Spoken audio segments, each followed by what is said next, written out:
E aí, tá pronto? Eu tô pronto. Vamos pro capítulo 4. Estamos falando sobre Mordecai. Capítulo a capítulo, estamos aprendendo demais, conhecendo tudo sobre esse personagem e trazendo para a nossa realidade. Há muitas lições importantes, então se liga em cada contexto, se liga nas revelações, vai aprendendo. Não esquece de comentar aqui qual foi o ponto para você mais importante, mais marcante do estudo de hoje. Tá certo? Novo por aqui, se inscreva, curta o vídeo, tamo junto. Vamos lá. Esther 4 diz assim: quando Mordecai soube tudo o que havia passado, qual foi a reação dele? Rasgou as suas roupas, se cobriu de pano de saco e de cinza e saiu pela cidade, clamando em alta voz e soltando gritos de amargura. Chegou até a porta do rei, porque ninguém vestido de pano de saco podia entrar pela porta do rei. Não podia entrar, ele chegou até a porta, não podia entrar. Em todas as províncias onde chegava a palavra do rei e a sua lei, a lei de extermínio, havia entre os judeus grande luto, com jejum, choro, lamentação. É claro, né, gente? E muitos se deitavam em pano de saco e em cinza. Né? Jogar cinza, rasgar a roupa, é sinal de luto, né? De morte, de decomposição, cinza. Né? E, aliás, Heródoto até afirma que não só os judeus faziam isso, mas os persas tinham costume também, né, em momento de luto, expressar a tristeza dessa forma. Então, as servas de Esther e os eunucos vieram e contaram a ela o que se passava. A rainha ficou muito aflita. Ela ficou aflita com o quê? Com a notícia ou com o que estava acontecendo com Mordecai, aquela reação de Mordecai, com a reação de Mordecai. Mandou roupas para que Mordecai pudesse tirar a vestimenta de pano de saco e se vestisse, mas ele não aceitou. Falou, não. Então Esther chamou a Ataque, um dos eunucos do rei, que este tinha escolhido para servir. Ele ordenou que fosse a Mordecai para saber o que se passava e por que ele estava fazendo aquilo. Então a gente vê que ela estava alheia, ela não estava ligada no que estava acontecendo. Como eu disse, muitas vezes ficavam em isolamento as mulheres do rei. Ataque foi à praça da cidade para encontrar-se com Mordecai junto à porta do rei. Mordecai contou tudo o que havia acontecido com ele. Disse também a quantia certa de prata que Amã tinha prometido pagar aos tesouros do rei pelo aniquilamento dos judeus. Também lhe deu uma cópia do decreto escrito que havia sido publicado em Suzã, ordenando a destruição dos judeus. Mordecai pediu a Ataque que mostrasse a cópia a Esther e a pusesse a par de tudo, porque ela estava distante da realidade, a fim de que ela fosse falar com o rei e lhe pedisse misericórdia, e na sua presença ele suplicasse pelo povo dela. E Ataque voltou e transmitiu a Esther as palavras de Mordecai. Então Esther falou com Ataque e mandou que ele entregasse a seguinte mensagem a Mordecai. Bom, acho que a experiência de Mordecai era não, claro, vamos agir, vamos... Todos os servos do rei e o povo das províncias do rei sabem que para qualquer homem ou mulher que, sem ser chamado, entrar no pátio interior para falar com o rei, não há outra sentença que não a de morte, a não ser que o rei estenda para essa pessoa o cetro de ouro para que viva. Olha o costume da época, hein? E eu, nestes 30 dias, não fui chamada para comparecer diante do rei. Lembra que eu falei, gente, já passaram 5 anos de casamento.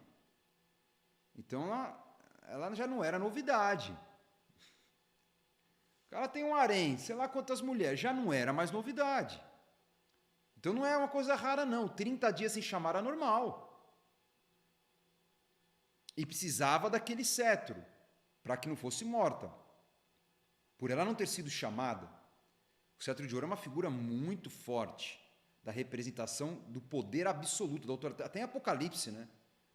Fala da figura de Cristo com o cetro, com o poder, a autoridade absoluta sobre a vida. Essas palavras de Esther foram transmitidas a Mordecai. Acho que não era muito a resposta que Mordecai esperava, né? Então Mordecai pediu que respondessem a Esther. Não pense que por estar no palácio real, olha a resposta de Mordecai. Agora vocês vão entender outra coisa importantíssima dele. E muito importante para nós neste ano aprendermos, levarmos para o resto das nossas vidas. Não pense que por estar no palácio real você será a única entre todos os judeus que conseguirá escapar. Vai chegar em você. Porque se você ficar calado agora, de outro lugar virá o socorro e livramento para os judeus. Mas você e a casa de seu pai perecerão. Mas quem sabe, faz sentido, se não foi para uma conjuntura como esta que você foi elevada à condição de rainha. Então Esther pediu que levasse a Mordecai a seguinte resposta: tudo mudou. Vá e reúna todos os judeus que estiverem em Suzã e jejuem por mim. Não comam nem bebam nada durante 3 dias, nem de noite nem de dia. Eu e as minhas servas também jejuaremos, e depois irei falar com o rei, ainda que seja contra a lei, e se eu tiver de morrer, morrerei. Então Mordecai foi e fez tudo o que Esther lhe havia ordenado. Guarde uma palavra-chave deste ano: intercessão. Intercessão é interferir no mundo espiritual. O que Mordecai fez, gente? Interferiu. Ele não ficou quieto, passivo, só lamentou, não. Ele foi lá para a porta, ele moveu, ele se posicionou. E é o que nós precisamos, vamos trazer para o nosso tempo: posicionamento. Não é ficar só em casa lamentando, chorando, não, vamos lá, vamos agir, vamos orar, vamos jejuar, vamos buscar, vamos à casa de Deus, vamos fazer acontecer o livramento, interferir. Ele intercedeu em favor do povo. E ela disse o quê? Agora vocês vão interceder. Você intercedeu e agora eu peço para que vocês intercedam por mim. Nós estamos entrando numa grande guerra. 3 dias de jejum. Gente, estavam de jejum radical aqui, sem comida. Porque o jejum é esse tempo precioso de consagração. Ela diz aqui, não comam e nem bebam. Semana passada, eu tive um dia de consagração. Vou contar uma experiência. Eu passei um dia inteiro sem comer. Eu tenho a minha jornada intensa. Faço exercício todo dia, 5h30 da manhã, e vou trabalhar, e criançada, bom, você sabe, né? E correria toda, e tudo que a gente tem a fazer. Então, meu corpo... E eu fiquei 24 horas sem comer, só na água. O impacto no meu corpo foi uma coisa absurda. Mas é muito interessante quando a gente faz jejum assim, e claro, você tem que tomar muito cuidado com a tua saúde, mas quando você faz jejum dessa forma, há um quebrantamento muito grande. Você sente essa dor. E o que acontece é que você, quando está em jejum, eu entendo que você dá essa ênfase maior ao seu desenvolvimento espiritual, à sua santificação, porque você se importa mais com aquela questão espiritual do que com o seu próprio corpo. Você está colocando esse sacrifício, mas o que eu mais quero é isso, eu preciso disso. Eu preciso dessa consagração, eu preciso dessa santificação, eu preciso desse quebrantamento. É fantástico. Eu senti que ao longo do dia, porque normalmente eu jejuo uma refeição, que é válido, ou algum alimento que realmente traga essa dor, porque às vezes as pessoas estão fazendo jejum de uma coisa ou outra que não tem esse quebrantamento. O jejum tem que gerar em nós quebrantamento. É essa dor que faz você orar. Vários momentos do dia eu trabalhando, loucura, muita coisa acontecendo, e eu ali orando, sentindo aquela dor. Por quê? Eu estou recebendo autoridade no mundo espiritual pela minha santificação, pela minha consagração em direção a um propósito. O propósito era: eu preciso do favor do rei. Eu preciso da misericórdia dele. Para que então a gente consiga a próxima etapa, que é o livramento do nosso povo do aniquilamento. E algo muito interessante que eu marquei aqui, gente, é que Esther responde a ele com um correto embasamento espiritual. Ela dá uma ordem para todo mundo jejuar. Então você vê que ela tem um entendimento do mundo espiritual e ela preservou esse entendimento. Por que eu digo isso? Porque com tudo que ela estava vivendo ali, 5 anos naquele ambiente, concorda que ela poderia perder alguns princípios espirituais? Poderia, ela tinha esse risco. Mas ela não perdeu.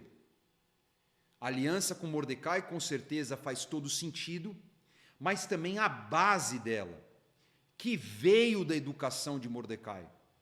E aqui trazendo para o nosso tempo, nós precisamos dessa educação. Nós precisamos dessa base para que as influências externas, seja qual for o ambiente que nós frequentemos, seja qual for a esfera de atuação de autoridade que nós tenhamos, nós estejamos preservados dos nossos valores espirituais. Tem que jejuar, tem que orar, tem que meditar na palavra, tem que se santificar, tem que continuar firme nesse caminho. Porque a palavra fala, Jesus diz que no final dos tempos, o amor de muitos se esfriará pela multiplicação do pecado, dessa influência maligna. Mas aqueles que permanecerem firmes no Senhor até o fim, preservados, esses serão salvos.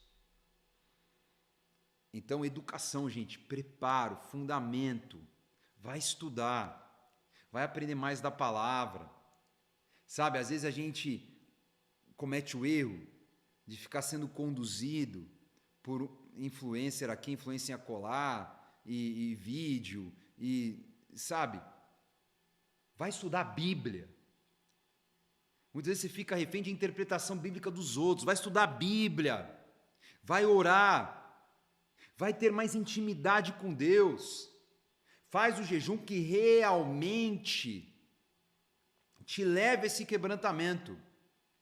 Aí me perguntaram, mas esse jejum coletivo da igreja, está aqui um exemplo de jejum coletivo, todo mundo jejuou, mas todo mundo se quebrantou, foi genuíno. O que acontece muitas vezes tem um jejum coletivo da igreja, por algum propósito, e as pessoas acabam banalizando por essa falta de fundamento, por essa falta de preparo. Agora, se você tem fundamento e preparo, você sabe, todo jejum coletivo, ou jejum individual que for, eu estou quebrantado, eu estou aos pés de Jesus, eu estou chorando na presença dEle, eu estou me preparando, eu estou me santificando para que o propósito dEle se cumpra através da minha vida. Vai se cumprir, em nome de Jesus, amém? Então se prepare, jejuar, posicionamento espiritual, e Deus vai dar o livramento, Deus vai dar a vitória naquilo que você precisa, em nome de Jesus. Tá certo, gente? Deus abençoe vocês demais. Esse foi o capítulo 4, vamos para o próximo capítulo 5, vou encerrar a série dessa semana, na outra a gente volta, e assim a gente vai, vamos nessa pegada, estudando capítulo, versículo por versículo, aprendendo muito sobre Mordecai. Não esquece de colocar aqui nos comentários, qual foi a lição mais marcante de hoje. Até a próxima, um beijo.